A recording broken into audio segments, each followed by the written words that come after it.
Hi ಎಲ್ಲರಿಗೂ ನಮಸ್ತೆ. China creations YouTube ಚಾನಲ್ಗೆ ಸ್ವಾಗತ. ನೀವಿನ್ನು ನಮ್ಮ ಚಾನಲ್ನ ಸಬ್ಸ್ಕ್ರೈಬ್ ಮಾಡ್ಕೊಂಡಿಲ್ಲ ಅಂದರೆ ಪ್ಲೀಸ್ ಇವತ್ತೇ ಸಬ್ಸ್ಕ್ರೈಬ್ ಮಾಡ್ಕೊಳ್ಳಿ. ಸೊ ನಾನಿವತ್ತು ಏನು ತೋರಿಸ್ತಾ ಇದ್ದೀನಿ ಅಂದರೆ ನುಗ್ಗೆಕಾಯಿನ ಯಾವಾಗಲೂ ನೀವು ಬೇಳೆ ಸಾಂಬಾರು ಮಾಡ್ಕೊಂಡು ತಿಂತಾ ಇರ್ತೀರಲ್ವ. ಸೊ ಇವತ್ತು ಹೊಸ ರೀತಿ ಮಾಡೋದನ್ನು ತೋರಿಸ್ಕೊಡ್ತೀನಿ, ನೋಡೋಣ ಬನ್ನಿ. ಇದು ನುಗ್ಗೆಕಾಯಿ ಫ್ರೈ.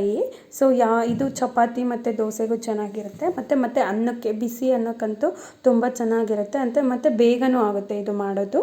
ಇದನ್ನು ಯಾವ ರೀತಿ ಮಾಡೋದು ಅಂತ ತೋರಿಸ್ಕೊಡ್ತೀನಿ, ನೋಡೋಣ ಬನ್ನಿ.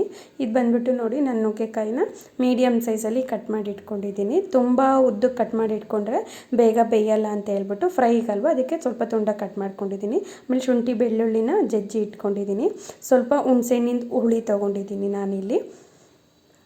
ಚಕ್ಕೆ ಲವಂಗ ಕಾಳು ಮೆಣಸನ್ನ ಸ್ವಲ್ಪ ಕುಟ್ಬಿಟ್ಟು ಪುಡಿ ಮಾಡಿ ಇಟ್ಕೊಂಡಿದ್ದೀನಿ. 3 ಟೊಮೊಟೊ ತೊಗೊಂಡಿದ್ದೀನಿ ನಾನಿಲ್ಲಿ. ಸೊ 4 ಈರುಳ್ಳಿನ ಕಟ್ ಮಾಡಿ ಇಟ್ಕೊಂಡಿದ್ದೀನಿ. ಸೊ ಇಲ್ಲಿ ಫ್ರೈಗೆ ಏನಕ್ಕೆ ಈರುಳ್ಳಿ ಮತ್ತು ಟೊಮೊಟೊ ಜಾಸ್ತಿ ಹಾಕ್ತೀನಿ ಅಂತ ಅಂದರೆ ಅದು ತುಂಬ ಚೆನ್ನಾಗಿರುತ್ತೆ ಮತ್ತು ಅನ್ನದ ಜೊತೆ ತಿನ್ನೋದಕ್ಕಂತೂ ಇನ್ನೂ ಚೆನ್ನಾಗಿರುತ್ತೆ ಅಂತ ಹೇಳ್ಬಿಟ್ಟು ನಾನಿಲ್ಲಿ ಬಾಣಲಿನ ಬಿಸಿ ಆದಮೇಲೆ ಒಂದು 3ರಿಂದ 4 ಸ್ಪೂನಷ್ಟು ಆಯಿಲ್ನ ಹಾಕೋತಾ ಇದ್ದೀನಿ. ಏನಕ್ಕೆ ಇಲ್ಲಿ ಆಯಿಲ್ ಸ್ವಲ್ಪ ಜಾಸ್ತಿ ಹಾಕೋತಾ ಇದ್ದೀನಿ ಅಂದರೆ ಫ್ರೈ ಮಾಡ್ತಾ ಇರೋದ್ರಿಂದ ಆಯಿಲ್ ತುಂಬ ಕಂಟೆಂಟ್ ಜಾಸ್ತಿ ಇದ್ದರೆ ತುಂಬ ಚೆನ್ನಾಗಿರುತ್ತೆ ಅಂತ ಹೇಳ್ಬಿಟ್ಟು ಎಣ್ಣೆ ಜಾಸ್ತಿ ಹಾಕ್ಕೊಂಡಿದ್ದೀನಿ. ಸ್ವಲ್ಪ ಎಣ್ಣೆ ಬಿಸಿ ಆದಮೇಲೆ ಇಲ್ಲಿ ನೀವು ಬೇಕಂದರೆ ಸಾಸಿವೆ ಹಾಕ್ಕೋಬೋದು. ನನಗೆ ಸಾಸಿವೆ ಅಂದರೆ ಇಷ್ಟ ಇಲ್ಲ ಈ ನುಗ್ಗೆಕಾಯಿ ಫ್ರೈಗೆ, ಅದಕ್ಕೆ ನಾನು ಈರುಳ್ಳಿನ ಹಾಕೋತಾ ಇದ್ದೀನಿ.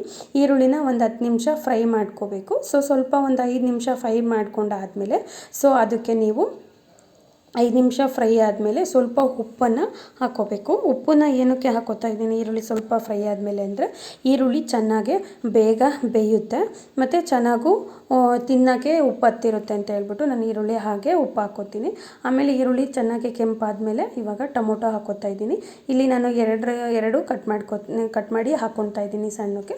ಬೇಕಂದರೆ ನಿಮಗೆ ಅದು ಕಟ್ ಮಾಡಿದ್ದು ಇಷ್ಟ ಆಗಿಲ್ಲ ಅಂದರೆ ರುಬ್ಬಿಟ್ಟು ಕೂಡ ಹಾಕ್ಕೋಬೋದು ನೀವಿಲ್ಲಿ ಇದನ್ನು. ಸೊ ನೋಡಿ, ಟೊಮೊಟೊ ಮತ್ತು ಈರುಳ್ಳಿನ ಸ್ವಲ್ಪ ಫ್ರೈ ಆದಮೇಲೆ ನಾನು ನುಗ್ಗೆಕಾಯಿನ ಹಾಕೋತಾ ಇದ್ದೀನಿ. ಇಲ್ಲಿ ಶುಂಠಿ ಬೆಳ್ಳುಳ್ಳಿನ ಏನಕ್ಕೆ ಫಸ್ಟ್ ಹಾಕ್ಕೊತಾ ಇರಲಿಲ್ಲ ಅಂದರೆ ನುಗ್ಗೆಕಾಯಿನ ಸೊ ಹೀಗೆ ಫ್ರೈ ಮಾಡ್ತಿರೋದ್ರಿಂದ ಶುಂಠಿ ಬೆಳ್ಳುಳ್ಳಿ ಹಾಕಿದ್ರೆ ಬೇಗನೆ ತಳ ಇಡುತ್ತೆ ಅಂತ ಹೇಳ್ಬಿಟ್ಟು ಸೊ ನಾನಿಲ್ಲಿ ಶುಂಠಿ ಬೆಳ್ಳುಳ್ಳಿನ ಆಮೇಲೆ ಹಾಕೋತೀನಿ. ಸೊ ನೋಡಿ, ಇಲ್ಲಿ ಈರುಳ್ಳಿ ಜೊತೆನೇ ಮತ್ತು ಟೊಮೊಟೊ ಜೊತೆನೇ ನೀರು ಹಾಕ್ತೇನೆ ಒಂದು 5ರಿಂದ 10 ನಿಮಿಷ ಫ್ರೈ ಮಾಡಿದ್ರೆ ಚೆನ್ನಾಗಿರುತ್ತೆ. ಅದಕ್ಕೂ ಉಪ್ಪು ಹಾಕಿರ್ತಿದ್ವಲ್ಲ ಈರುಳ್ಳಿಗೆ ಮುಂಚೆನೇ, ಉಪ್ಪು ನುಗ್ಗೆಕಾಯಿಗೂ ಕೂಡ ಹತ್ತುತ್ತೆ. ಸೊ ಹಾಗಾಗಿ ಸ್ವಲ್ಪ ಒಂದು 5 ನಿಮಿಷ ಬೆಂದಾದಮೇಲೆ ನಾನಿಲ್ಲಿ ಇದಕ್ಕೆ ಇವಾಗ ಶುಂಠಿ ಬೆಳ್ಳುಳ್ಳಿ ಪೇಸ್ಟ್ನ ಕುಟ್ಬಿಟ್ಟು ಇಟ್ಕೊಂಡಿದ್ನಲ್ಲ, ನೀವು ಪೇಸ್ಟ್ ಇದ್ದರೆ ನಿಮ್ಮ ಮನೇಲಿ ಪೇಸ್ಟ್ ಕೂಡ ಹಾಕೋಬೋದು. ನಾನಿಲ್ಲಿ ಹಾಗೆ ಜಜ್ಜಿಬಿಟ್ಟು ಹಾಕೋತಾ ಇದ್ದೀನಿ.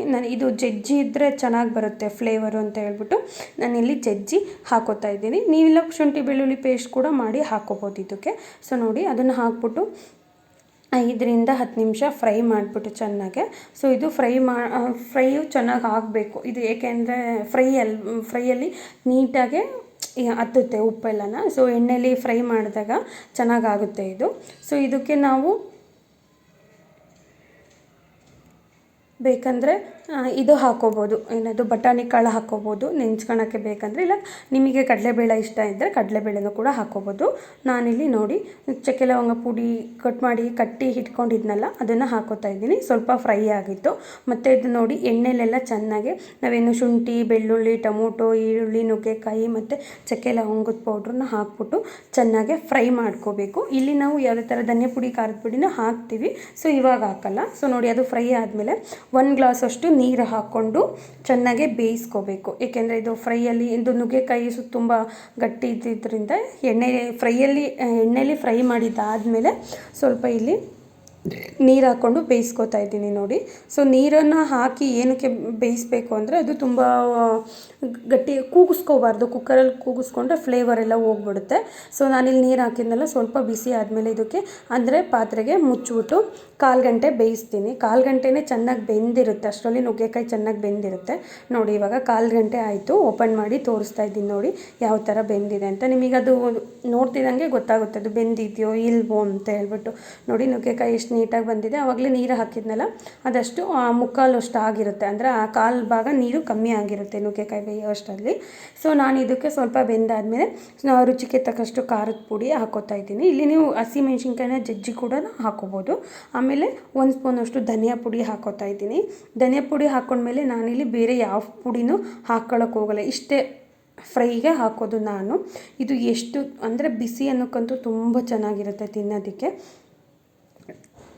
ನೋಡಿ ಇವಾಗ ಒಂದು 10 ನಿಮಿಷ ಬೆಂದಾದಮೇಲೆ ಸೊ ನೋಡಿ ಇದು ಧನಿಯಾ ಪುಡಿ ಖಾರದ ಪುಡಿ ಹಾಕಿದ್ಮೇಲೆ ತುಂಬ ಹೊತ್ತು ಬೇಯಿಸೋಕೆ ಹೋಗಬಾರ್ದು. ಬೇಯಿಸಿದ್ರೆ ಏನಾಗುತ್ತೆ ಅಂದರೆ ಅದು ಸಾಂಬಾರು ಥರನೇ ಟೇಸ್ಟ್ ಕೊಟ್ಬಿಡುತ್ತೆ ನಿಮಗೆ. ನಾನು ಅದಕ್ಕೆ ಲಾಸ್ಟಿಗೆ ಹಾಕ್ಕೊಂಡಿದ್ದು ಧನಿಯಾ ಪುಡಿ ಮತ್ತು ಖಾರದ ಪುಡಿನ, ಏಕೆಂದರೆ ಅದು ಬೆಂದರೆ ಚೆನ್ನಾಗಿ ಇರಲ್ಲ ಅಂತ ಹೇಳ್ಬಿಟ್ಟು ನಾನು ಲಾಸ್ಟಲ್ಲಿ ಹಾಕ್ಕೊಂಡು 5 ನಿಮಿಷ ಕುದಿಸ್ಕೊತೀನಿ.